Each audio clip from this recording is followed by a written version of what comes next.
I want to be in a relationship that works and is good. If you want a roadmap to get that, we start with some things that bother me about you. Christine drinks now, embraces her freedom, and here's why. It's called faith deconstruction. I've been there. My journey started when I left the Pentecostal church I attended for 8 years. The pastor, Brother Eddie, as he was known, was revealed to have been involved in deeply inappropriate behavior. It was a turning point for me. The moment I walked away, I went straight out and bought a pair of jeans, started wearing makeup, highlighted my hair, and even took my kids to an Easter egg hunt. You begin questioning everything you were taught, and once you're free, you make a lot of changes, some small, some big. Honestly, I completely understand Christine's transformation. More power to her. I can relate. I grew up in the mainstream LDS church, with some family in the LDS.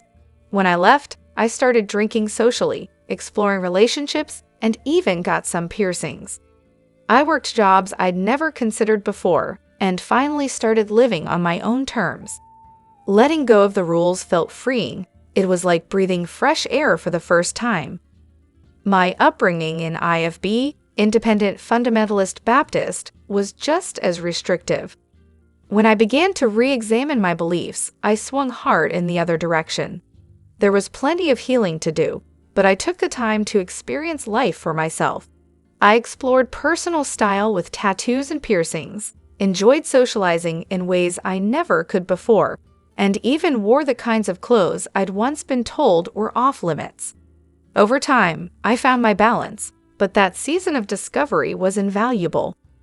That's why it's so surprising to see people in this subreddit still clinging to judgment. Someone actually called Christine inappropriate at the bridal shower for adjusting her bray strap in front of her kids. Seriously? It's a strap, not a scandal. Let's give each other a little grace, shall we? We've got so much to dive into today, so let's not waste any time. Let's jump straight into it. Hey everyone, what's up? It's Elena here, and welcome back to my channel Reality Nexus X. Kody's choice of words during his conversation with Robyn was truly something. I miss the love of my children. Not I miss my children, but the love they gave him. The kind of love that's unconditional, and let's face it, more about him being adored than anything else. What a guy. So is Kody starting to regret setting his entire family on fire, figuratively, of course, for Robyn? I've seen a lot of chatter on the Sister Wives forums after the latest episode. People are pointing out his confused and hurt expressions. He genuinely looks like he's wondering why Robyn is still crying about him, trying to fix things with the family, when he thought the whole point was to be just the two of them. It's like he finally achieved their goal, and now it's somehow still not enough. And let's not forget, his once devoted family unit that basically worshipped him is now gone. He and Robyn always talk about missing the family experience or the holiday experience, but never the actual people. Maybe because to them, those people aren't really people, just background characters in the story of their lives. I used to work in reality TV, so when I watched Robyn's accident unfold, I couldn't help but think, what in the world was going on here? It starts with Kody and Robyn riding ATVs. She has an accident, and then they casually drive to some random spot to have a heart-to-heart. It just didn't add up, so I've been mulling it over, thinking about how things went down back when I was an associate producer. And here's my take on it. First off, the whole ATV thing, that was definitely part of the plan. Robyn trying to act like she's some kind of speed demon. That was totally staged. The producers set up a fun, lighthearted intro to ease into the more serious moment they wanted to capture. Because let's face it, a raw, emotional conversation doesn't just pop up without a little prep work. Most of these big talks you see on TV aren't exactly spontaneous. They either rehearse them, or they're based on something that already happened when the cameras weren't rolling. It's all about pacing, right? You can't just throw two people into a serious conversation without some build-up, or it'll fall flat. Hey, tonight we're going to dinner to talk about something important. Today, I'm going shopping for something deep. It's reality TV 101. Now, Robyn's fall. Real. And by real, I mean it wasn't some stunt double or carefully choreographed move. Why? Because 1. Stunt doubles are expensive and a total hassle to coordinate. Extra permits, a stunt coordinator, a whole team of people on set. You'd need someone to stand in for Kody too, which would be a disaster waiting to happen. What if something went wrong? Kody gets hurt and boom, no more filming. Second, the fall didn't even add to the storyline. It wasn't like her wiping out created a twist or changed the plot in any meaningful way. It was just there to set the scene. So she falls, and they catch it on camera. But there's one shot that's good and a bunch of shaky, repeated ones they keep using. My guess? After she hit the ground, they probably cut the cameras and rushed over to make sure she was okay. Once they got the all clear, they told her and Kody to reenact the whole thing like Kody had just heroically rushed to her side. Notice how her hair's perfectly styled after he removes her helmet, how she insists on staying on the ground. Yeah, that's bad acting right there. Reality TV producers don't tell you what to say.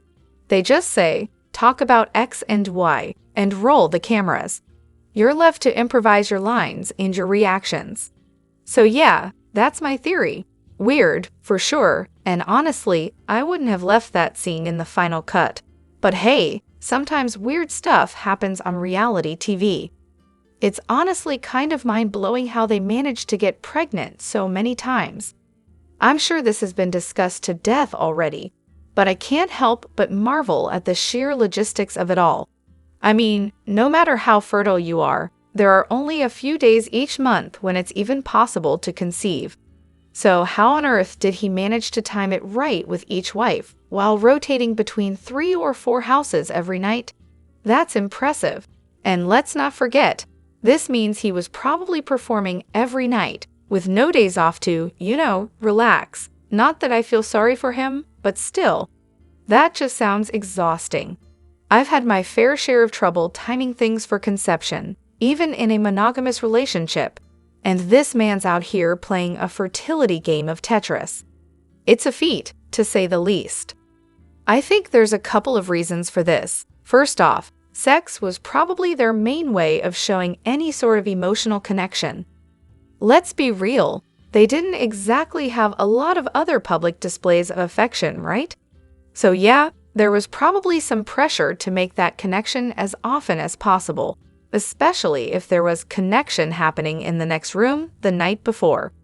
And then there's the whole religion thing. In their belief system, angels are basically just souls chilling in heaven, waiting to come to earth.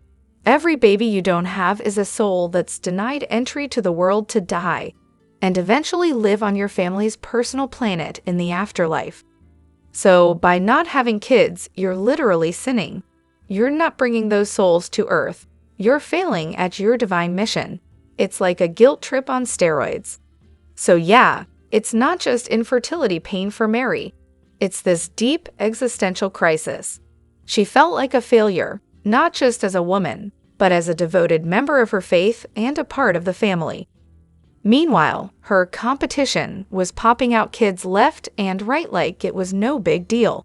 And you know what? I'm sure Mary was looking at them thinking, how the hell are you pulling this off when there's only, 3 days a month? But the thing is, we weren't raised with this belief that our sole purpose in life was to bring angel souls into existence. We weren't told that every unfilled womb is a soul that's being denied its shot at eternal life. We weren't watching the connections being made in the room next door and then seeing the fruits of those efforts being born. It's a whole different level of pressure and anguish, and it's something I don't think most of us can fully grasp. Also, if I remember correctly, when one of the wives is actively trying for a baby, and yes, they took turns, she got extra nights with Kody. I could be wrong, but I swear they mentioned that in an early season. And let's be honest, Kody probably loves this whole thing. Hyper-masculine, sex-driven, whatever, it's not a chore for him. Combine that with the fact that the wives are definitely keeping track of their cycles, and it's a pretty well-oiled baby-making machine. Two things really stood out to me about Robyn in the latest episode, and neither one was particularly flattering. First, her claim that she'd consider plural marriage again if it would work out for her kids, and if they were part of a religious community. Let's break this down, shall we? First off, there's no guarantee a marriage is going to work out, ever. No one can predict the future. Second, Kody has made it crystal clear that he's done with the AUB. He doesn't believe in that church anymore, and he's not going back. Not to mention, they live in an area where there's no AUB presence to even consider for the kids. So basically, she's setting up these impossible conditions, and then pretending like it's an actual option. It's a classic bad faith argument, and anyone with half a brain can see right through it. Then there's the whole everyone except me is changing bit. Robyn was completely blind to any self-reflection. She went on and on about how the OG3 were somehow neglecting the main family because they were more focused on the kids who had moved away. This is rich coming from her, considering A, she's got adult kids in their 20s still living at home, who are clearly not ready to leave the nest, probably because they're super codependent. Meanwhile, the other kids who did move out are, growing up. B, she didn't have a strong connection with any of the main family kids who were still minors during coronavirus, Truly or Savannah, for instance. And C, when it came to things like childcare, she didn't exactly rely on the main family herself. This episode really highlighted her covert narcissism in all its glory. Now, when Robyn talks about the main family, what she really means is her own. She clearly expects everyone to flock to her house and hang out with her kids just because she's Kody's legal wife. Does she seriously think being the main wife means everyone will just gravitate toward her?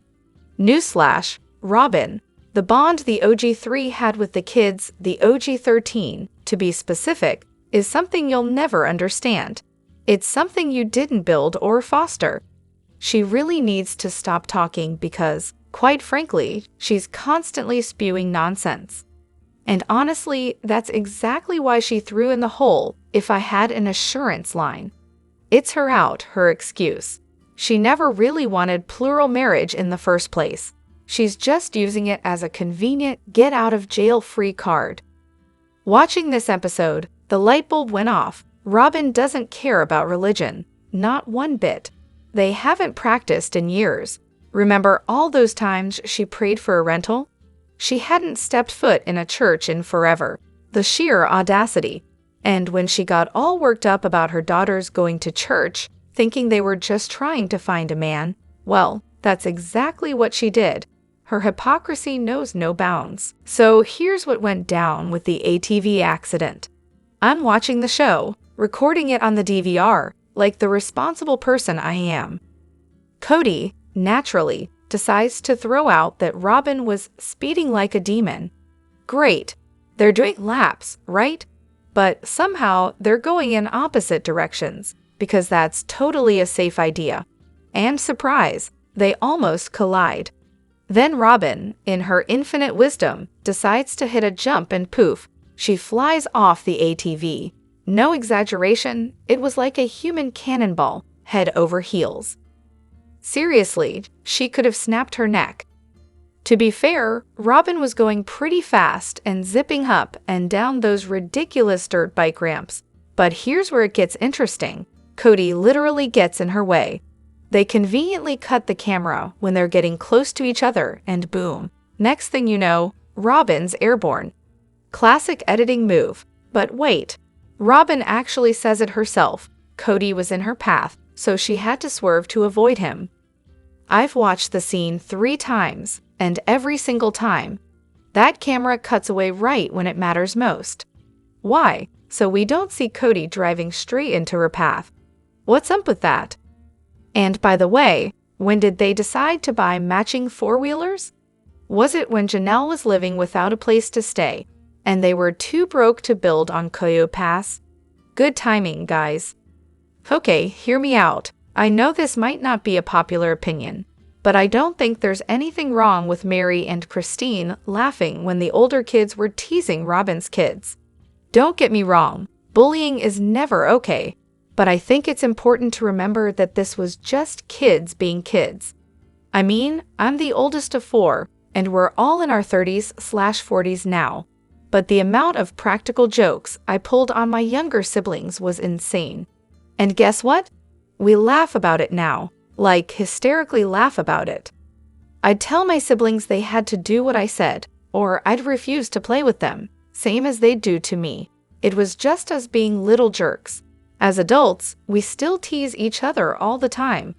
We poke fun at each other's quirks, and when my youngest sibling's partner started hanging around more, we gave him so much grief. But my sister was like, well, they love you now, so welcome to the family. So yeah, it's totally possible this is what was happening with Robyn's kids too.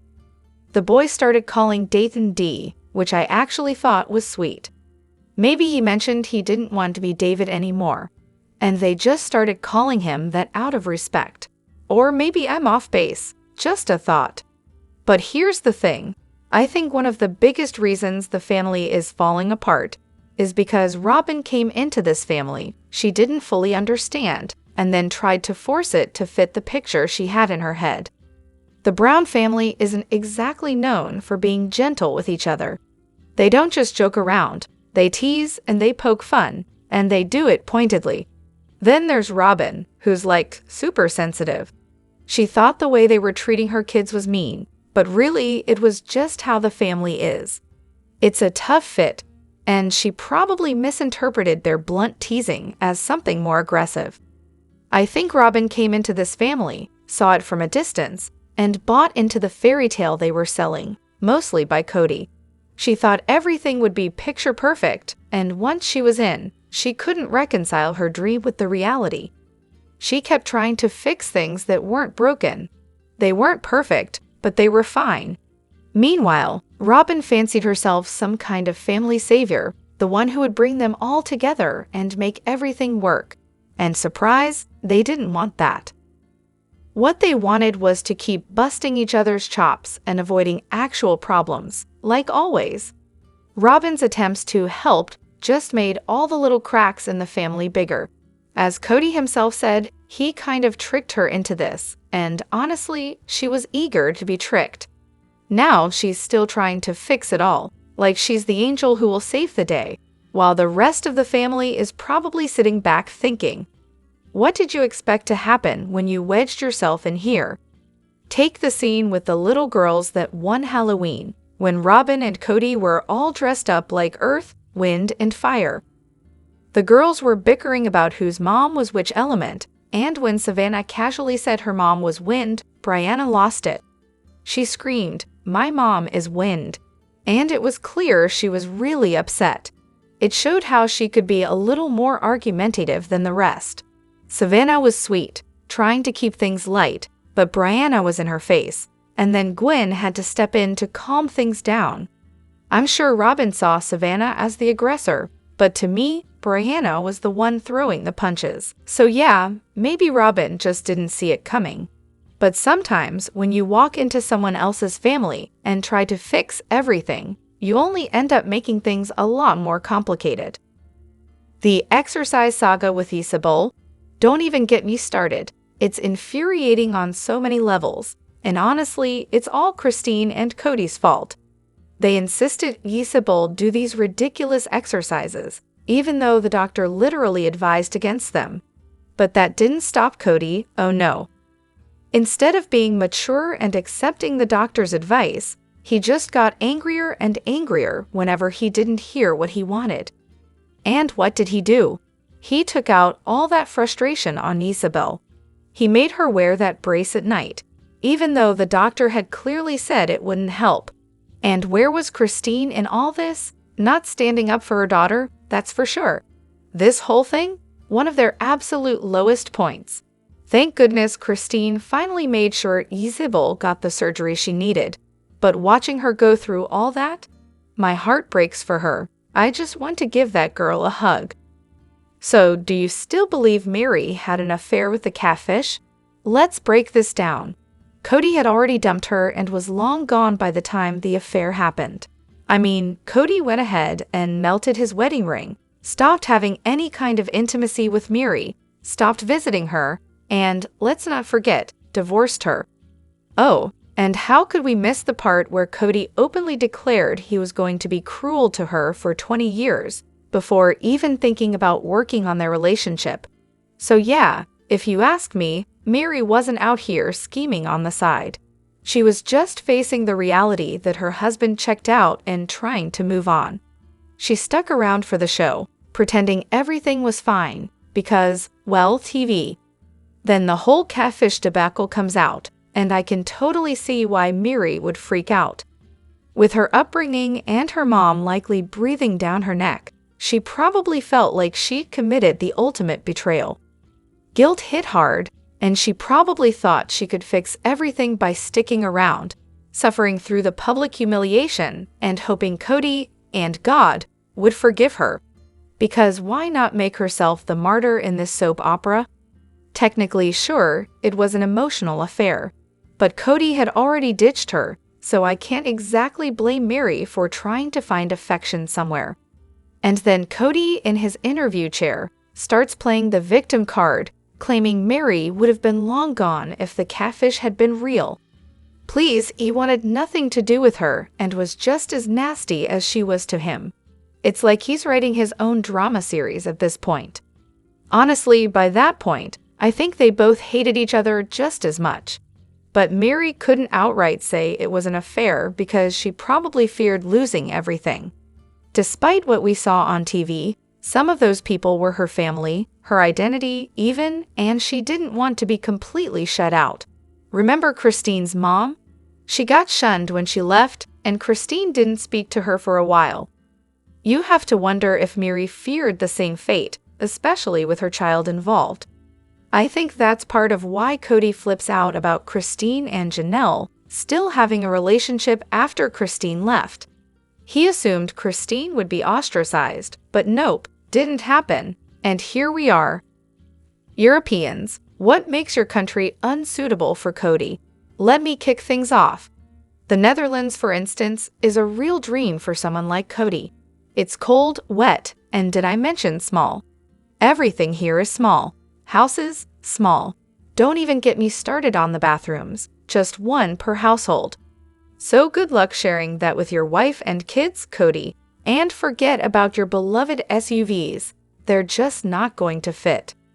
As for your mini bikes into ATVs, well, unless you're willing to shell out extra for a bit of space, which, spoiler alert, costs more, you'll be stuck with none of that. Now, onto your guns. Oh wait, those are pretty much a no-go here. Sure, you can get a license, but you'll have to find the very small market for them. And no, that's not a joke about how tiny the market is. I'm just being literal. The food situation could be a mixed bag. They might have stuff you like, but you're probably going to be disappointed at Christmas. Dutch people don't really do turkey. I mean, you could order one, but good luck tracking it down in a supermarket. And as for Rice Krispies, I'm sure you can try to make them yourself, if you even know what those are. The language barrier, not an issue. Everyone speaks English here, so you won't even have to try to learn Dutch. But Robyn? Oh, she's going to be clutching her pearls all day long. Dutch people? We don't sugarcoat things. We're straightforward. Good luck with that, Kody. She won't have the luxury of sheltering the kids quite the same way she's used to. So in conclusion, don't come to the Netherlands, Kody. The bathrooms are tiny, the space is cramped, and we don't cater to polygamists with an identity crisis. Oh, and by the way, before you even think about moving here, you've got to actually qualify for immigration. It's not like you can just waltz in from the US and set up shop. And let's be real, aside from being the world's most famous failed polygamist, does Kody have any real skills? Because last I checked, there's no shortage of people who actually have trade skills and education. Just a thought. Has Kody picked up smoking? I'm a 34-year-old guy who only started watching this show because my wife dragged me into it. Now I'm hooked. After watching the Time to Love, Time to Hate episode, I couldn't help but notice how extra brown Kody's teeth have gotten. Seriously, it's like a slow-motion train wreck of dental neglect. What's weird though is it's only during the one-on-one interviews, which I assume were filmed most recently. Anybody else notice that, or is it just me obsessing over it? As someone who battles chronic depression and routinely forgets about basic self-care, like, brushing my teeth, I have a theory. Kody probably hasn't seen a dentist in ages, and he might have skipped a few, toothbrushing sessions along the way. It doesn't take long for your teeth to go downhill when you stop taking care of them. I get cleanings every 3 months because of my mental health struggles, so I get it. Lord knows he's been dealing with a lot, though, even if he's the one who made a mess of his life. I'm rewatching Kody and Mary's therapy session with Nancy from Season 14, Episode 14, and I'm absolutely flabbergasted right now. In this episode, Kody's behavior is beyond disgusting. He kicks things off by basically blaming Mary's emotions and her ability to speak for why they can't communicate. So, the fact that she has feelings is the real issue here. Apparently, Kody thinks Mary should just sit there, mute and submissive, while he criticizes her. And let's not forget, he's already told her he's been planning to treat her like garbage for the last 20 years. Real romantic. When Nancy asks if they're ready to go deep in the session, Kody says yes, and then Mary, understandably, asks if that means they'll both be diving into the hard stuff or if she's just supposed to sit there and absorb whatever he decides to throw at her. Nancy clarifies that she wants both of them to get real. Kody's response? He's not up for any criticism on his part. Yeah, because therapy is clearly meant for you to sit there, be manipulative, and avoid any kind of self-reflection while you criticize your wife. I can't even. At this point, I'm absolutely fired up. Kody always turns therapy into a chance to roast people, especially the wives. I remember a previous session where he went off about how none of the wives let him be in charge. And then in his talking head, he admitted, I know most of what I'm saying isn't true, but I feel safe to say how I feel with Nancy here. Oh, so you're using therapy as a platform to verbally attack everyone, and then excuse it with a well, it's just how I feel. Classic Kody. Honestly, if I were Mary, I would have walked out. The fact that she's still there after all the manipulation and disrespect is just wild. Where do we even begin with this gem of an episode? Kody gets all hot and bothered about Christine and Rob's feud, like it's somehow her fault that the vacation vibes are ruined. We're rewatching Season 8, Episode 3, and Christine's just trying to avoid awkwardness by not wanting Kody's friend around, mainly because this friend seems to have a few choice words about polygamy. Fair enough, right? But nope, let's just turn that into a massive ordeal, where Christine's the villain for having an opinion. Then, just when you think things can't get worse, Kody, in all his wisdom, gaslights her into apologizing for, not agreeing with everyone. As if that wasn't enough, he decides to drag her into a family prayer, because clearly that's going to fix everything, and then pulls the ultimate power move. He's going to privately pull her aside so he doesn't embarrass her in front of the group. But spoiler alert, it's not the kind of privacy you want, just more manipulation. And somehow Christine, bless her, stays so much calmer than any of us would in that situation. By the end of the episode, she's so convinced that she's somehow the villain for having an opinion. It's honestly heartbreaking. And it's pretty clear, watching this, that Christine might have been the most mistreated wife throughout the entire series. Just absolutely tragic. Drop your thoughts in the comment section below. Do you agree or disagree? Don't forget to like, subscribe, and hit the notification bell for more updates. Your opinions matter, and I will see you in the next video. Thank you.